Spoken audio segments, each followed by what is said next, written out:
When seeking answers to life's most pressing questions, where do we go first? Google.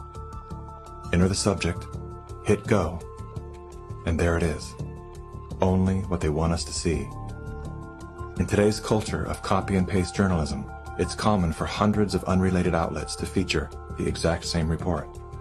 This is not the result of laziness. This is by design.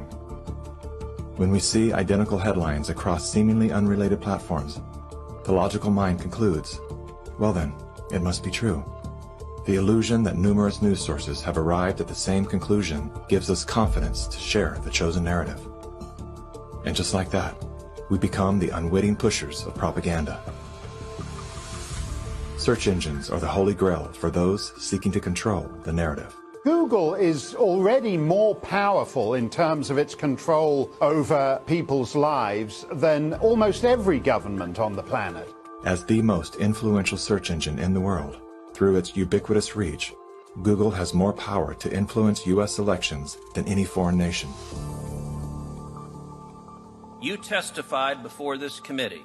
You said in subsequent elections, Google and Facebook and Twitter and big text manipulation could manipulate as many as 15 million votes in a subsequent election?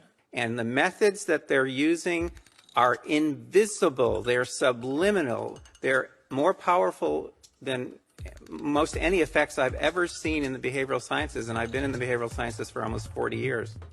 The blacklists is something that Google said didn't exist, and they testified that under oath. And nothing but the truth, so help you God. I do.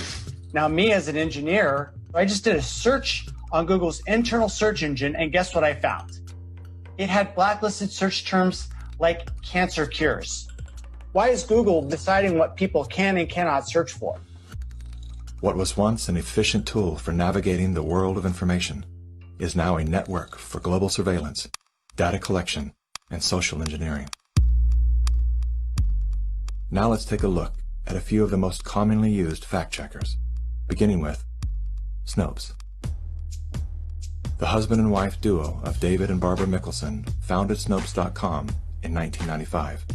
They had no journalism background or training whatsoever. They built their fact-checking empire by using Google as their primary verifying source. The Mickelsons divorced in 2015. Barbara sued David for embezzling money that he had allegedly spent on prostitutes, as well as a lavish honeymoon with his new wife, who worked as an escort in Las Vegas before joining the Snopes cast of characters. In 2017, David Mickelson's new business partners filed a lawsuit accusing Mickelson of multiple counts of fraud and embezzlement. Snopes proclaims to be the internet's go-to source for discerning what is true and what is total nonsense. Yet one glance at their history of fact-free checking tells another story. When Dr. Mikovits claimed she was arrested without a warrant and jailed without a charge, Snopes rated her statement false. Had they bothered to explore the arrest documents, they would have seen that indeed there was neither a warrant nor signatures to officiate a charge, a fact that I confirmed with members of Dr. Mikovits' legal team. Was there a search warrant? No.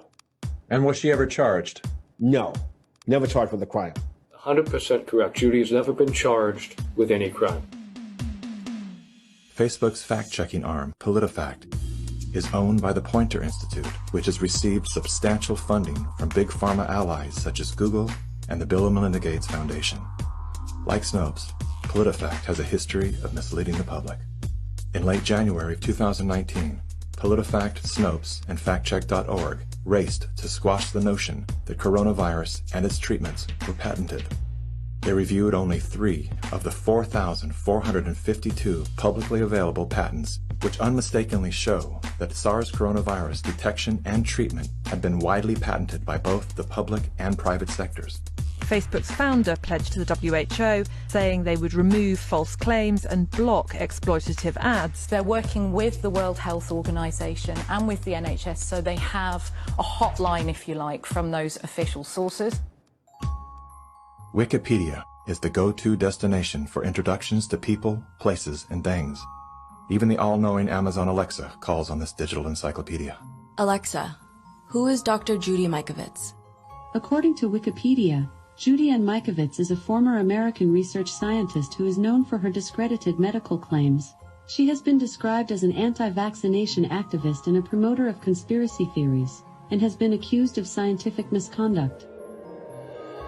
Wikipedia is supported by the Wikimedia Foundation, a non-profit parent organization with a long history of politically tied funders.